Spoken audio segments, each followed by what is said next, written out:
မင်္ဂလာပါ Latest Story Booklet ကနေပြီးတော့ကြိုဆိုလိုက်ပါတယ်ဒီနေ့ပြောပြခြင်းတဲ့ပုံမြင်စာအုပ်လေးကတော့ Caps First Winter ဆိုတဲ့စာအုပ်လေးပဲဖြစ်ပါတယ်ဒီပုံမြင်စာအုပ်လေးကတော့ရေးတဲ့လူကတော့ Rebecca Elliott ကနေပြီးတော့ရေးဆွဲထားတာပေါ့နော်ဒီပုံမြင်စာအုပ်လေးကသမီးဟေစေအတွက်ပါ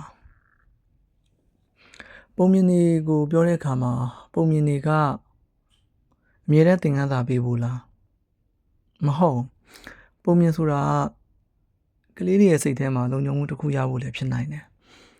ပုံမြင်ဖတ်ပြတာကမိဘနဲ့အဖေနဲ့အမေနဲ့သားသမီးကြားမှာတန်ရုံးစင်ပို့ပြီးခိုင်မာအားကားလောက်အောင်လုပ်ပေးတာမျိုးလည်းဖြစ်နိုင်တယ်ပုံမြင်စာအုပ်တိုင်းမှာအမြဲတမ်းသင်ခန်းစာတွေပေးရမယ်လမ်းညွှန်ချက်တွေပါရမယ်စီကန်းတွေပါရမယ်လို့တော့မဟုတ်ပါဘူးပါတဲ့ပုံမြင်စာအုပ်တွေကလည်းကောင်းတယ်လို့အခါတလေကြာရင်တော့ရိုးရှင်းပြီးတော့ချစ်ချင်းမြတ်တာကိုပဲဖော်ကျူးတဲ့ပုံမြင်စာအုပ်တွေကလည်းသူနည်းသူဟန်နဲ့ကောင်းနေတာပဲအဲ့တော့ဒီ Caps First Winter ဆိုတဲ့စာအုပ်ကလည်းအဲ့ဒီလိုပုံမြင်စာအုပ်မျိုးပဲကလေးညအိမ်မပြောတဲ့အခါသူ့ကိုပုံမြင်ဖတ်ပြဖို့သူ့ရဲ့စိတ်ထဲမှာမိဘနဲ့အတူရှိနေရတဲ့လုံခြုံမှုစိတ်ခံစားချက်နှွေးထွေးမှုချစ်ချင်းမြတ်တာအဲ့ဒါတွေကိုရဖို့အတွက်ပဲအဲ့ဒီအတွက်ပဲ Caps First Winter ဆိုတဲ့ပုံမြင်စာအုပ်လေးကိုရေးထားတာပေါ့ပုံမြင်စာအုပ်ကဘာအကြောင်းလဲဆိုတော့မြေခွေးပေါက်စာလေးနဲ့သူ့ရဲ့အမေညဘက်မှာအိမ်မပျော်တဲ့မြေခွေးပေါက်စာလေးကိုသူ့ရဲ့မမေကဘယ်လိုနှစ်သိမ့်ပေးလဲဘယ်လိုနှွေးထွေးမှုပေးလဲဆိုတဲ့အကြောင်းကိုဖော်ကျူးထားတဲ့ပုံမြင်စာအုပ်ပေါ့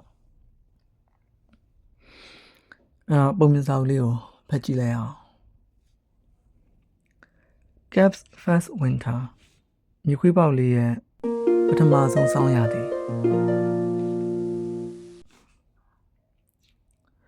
ပုံမြင်အစမှာတော့သူတို့ရဲ့လိုင်ကူတွင်းထဲမှာ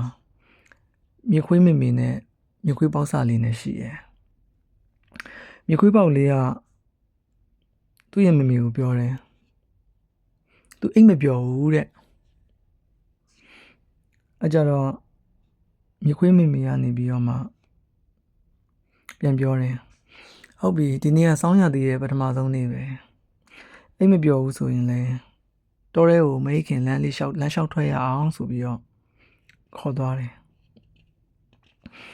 အဲ့တော့မြေခွေးပေါက်စာလေးနဲ့သူ့ရဲ့မေမေနဲ့တောထဲကိုလမ်းလျှောက်ထွက်ကြတာပေါ့တစ်ပင်နေကြထဲမှာလမ်းလျှောက်ထွက်တဲ့အခါတရွက်တွေကမြေပြင်ပေါ်မှာပြန့်ကျဲနေတယ်အဲ့တော့စူးစမ်းတတ်တဲ့မြေခွေးပေါက်လေးကနေပြီးတော့မှသူ့မမေကိုမေးလိုက်တယ်မမေဘာလို့တစ်ပင်နေအားလုံးကတရွက်တွေမရှိတော့တာလဲတဲ့အဲ့တော့မမေကပြန်ဖြေတယ်တစ်ပင်ပေါ်မှာတရွက်တွေမရှိတော့မြေပြင်ပေါ်မှာတရွက်တွေနဲ့မမေတို့ကစားလို့ရတာပေါ့တဲ့အဲ့ဒီအချိန်မှာပဲကောင်းကင်မှာနှင်းတိမ်တိုက်တွေကစတင်စူးစီးလာတယ်မြေခွေးမေမေနဲ့မြေခွေးပေါက်လေးနဲ့ကတော့တစ်ပင်နေကြားကကြွေကြနေတဲ့တရွက်တွေကြားမှာအတူတူခုံပေါက်စော်ကစားနေကြတာပေါ့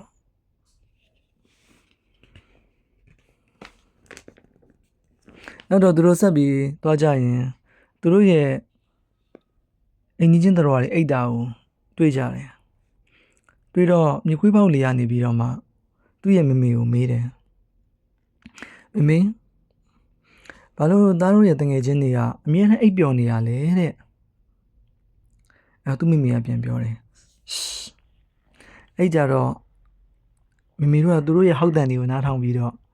ရီလို့ရတာဗောတဲ့မမေရဲ့အဖြေကိုကြည့်ပြီးတော့မြေခွေးပေါက်လေးလည်းသဘောကျသွားတယ်အဲ့ဒီအချိန်မှာတော့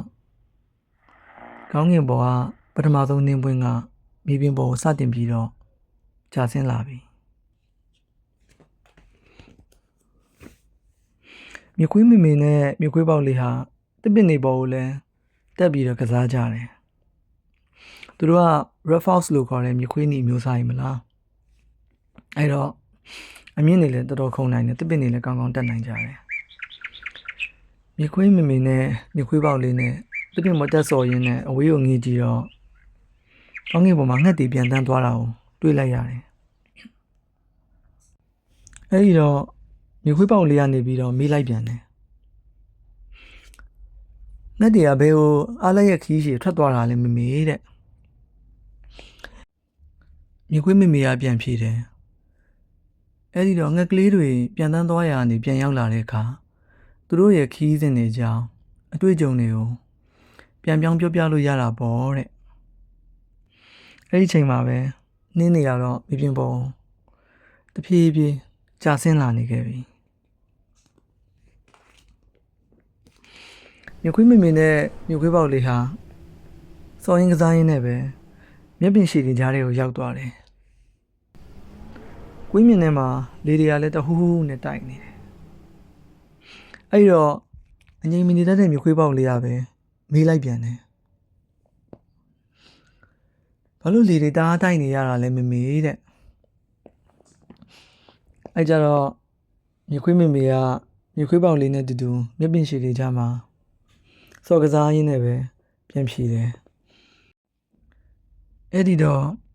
လေတဟူးတိုက်နေတဲ့မြိုင်တော်ထဲမှာမေမေနဲ့ကလေးနဲ့ပျော်ပျော်ပါပါဆော့လို့ရတာပေါ့တဲ့နင်းနေရတော့တဝဲဝဲတဝဲဝဲနဲ့မြေပြင်ပေါ်ကိုကျဆင်းနေတော့သူတို့ဆက်ပြီးကစားနေတဲ့အချိန်မှာပဲကွင်းမြင်ရဲ့ဘေးကယထာလမ်းပေါ်မှာရင်နှွေးငွေယထာတစ်စီးဂျုံဂျုံကြက်ကြက်နဲ့ခုံမောင်းသွားတာကိုတွေ့လိုက်ရတယ်ရင်နှွေးငွေယထာဆိုတော့ယထာကနေပြီးတော့မိခိုးတွေကတလူလူထွက်နေတာပေါ့ဘဝင်းကျင်ကလည်းအေးလာပြီမလားအဲကြတော့မြေခွေးပေါက်လေးကနေပြီးတော့မေးလိုက်ပြန်တယ်ဘာလို့သမီးရဲ့အသက်ရှူငွေတွေကိုပြန်ပြီးတော့မှမြင်နေရတာလေတဲ့သူ့ရဲ့အာငွေတွေကိုသူဘာလို့ပြန်မြင်နေရတာလဲတဲ့မေမေကပြန်ပြောတယ်အဲကြတော့မေမေတို့ကဟိုးဝေကရင်နှွေးငွေရထားကြီးလိုမျိုးပဲအာငွေတွေကိုမှုတ်ထုတ်ပြလို့ရတာပေါ့တဲ့နင်းနေရတော့မြေပြင်ပေါ်တပွဲပွဲကျဆင်းနေတော့မယ်မြေခွေးမေမေနဲ့သူ့ရဲ့မြေခွေးပေါက်လေးနဲ့ကတော့ပျော်လို့ပါလို့ကစားလို့ကောင်းတော့ပေါ့သူတို့ကစားနေရင်နဲ့မြေတစင်းကိုရောက်လာတယ်အဲ့ဒီမြစ်ပေါ်မှာအေးလုံးလို့မြစ်ရဲ့မျက်နှာပြင်တွေကရေတွေခဲကုန်တယ်ရေခဲနေတဲ့မြစ်ရဲ့မျက်နှာပြင်ပေါ်မှာမြေခွေးမေမေနဲ့မြေခွေးပေါက်လေးနဲ့ကတူတူပြေးလွှားပြီးတော့ရှောစီးပြီးတော့ကစားကြတယ်ဘာလို့မြစ်ရဲ့မျက်နှာပြင်ကရေခဲပြင်လိုမှခွဲနေရလေတဲ့မြေခွေးပေါက်လေးကမေးလိုက်ပြန်တယ်အဲ့ကြတော့မေမေတို့ကရေခဲပြင်မှာရှောစီးပြီးတော့ကနေလို့ရတာပေါ့တဲ့မြေခွေးမေမေကပြန်ဖြေတယ်ပြီးတော့သူတို့နှစ်ယောက်ပျော်ပျော်ပါပါရှောစီးပြီးတော့ကစားကြတယ်အဲ့ဒီချိန်မှာနင်းနေရတော့ပို့ပြီးတော့မှလင်းလင်းမြင်မြန်ပဲကြာဆင်းလာနေခဲ့ပြီမြင်းရဲ့မျက်နှာပြင်ပေါ်မှာစော်ကစားရင်းနဲ့မောလာတော့သားမီးနှစ်ယောက်ကခဏထိုင်ပြီးတော့ကောင်းကင်ကိုငေးကြည့်နေကြတယ်ညကလည်းနက်လာပြီမလားနင်းနေရလည်းတောက်လျှောက်ကြနေတယ်ကောင်းကင်ကမှောင်မဲနေတယ်ကောင်းကင်ကြီးရဲ့မျက်နှာပြင်မှာတော့ကျယ်တွေကလင်းလန့်နေရပေါ့မြေခွေးပေါက်လေးကမေးလိုက်တယ်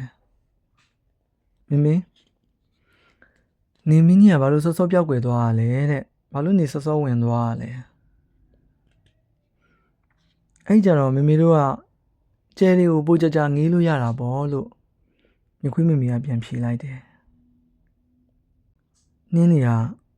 ပိုးပြီးနက်နက်ရှာဆိုင်ကြာဆင်းလာခဲ့ပြီညကနက်နေပြီဆိုတော့မြေခွေးမေမေနဲ့မြေခွေးပေါက်လေးနဲ့ဟာအိမ်ကိုပြန်ဖို့စိတ်ကူးခဲ့ကြပြီမြေခွေးပေါက်လေးကမေးလိုက်တယ်မမေဘာလို့မြင်သမျှအားလုံးကအဖြူရောင်တွေပဲဖြစ်နေရလဲဟုတ်တယ်ပတ်ဝန်းကျင်တစ်ခုလုံးကနင်းနေနဲ့ဖွေးဖွေးလုံနေခဲ့ပြီမြေပြင်တစ်ခုလုံးကလည်းနင်းနေနဲ့ အဖြူရောင်တွေဖုံးလွှမ်းနေပြီ Oh no မြခွေးမမေကအန်တသိမ့်ပြောလိုက်တယ်မြခွေးပေါက်လေးလှည့်ကြည့်ပြီးတော့ကလေးရေနောက်ကနေမြင်မြန်လိုက်ခဲ့တော့လမ်းမပြောက်ခင်အိမ်ကိုမြင်မြန်ပြန်မှဖြစ်မယ်လို့ပြောရင်းနဲ့ပဲသူတို့ရဲ့အိမ်ပြန်ခီးကိုအမြန်ဆုံးစတင်ခဲ့တော့တယ်အဲဒီတော့မြခွေးမမေကမြခွေးပေါက်လေးကိုသူ့ရဲ့ကြောပေါ်မှာတင်ပြီးတော့အိမ်ပြန်ခီးကိုစတင်ခဲ့ပြီပေါ့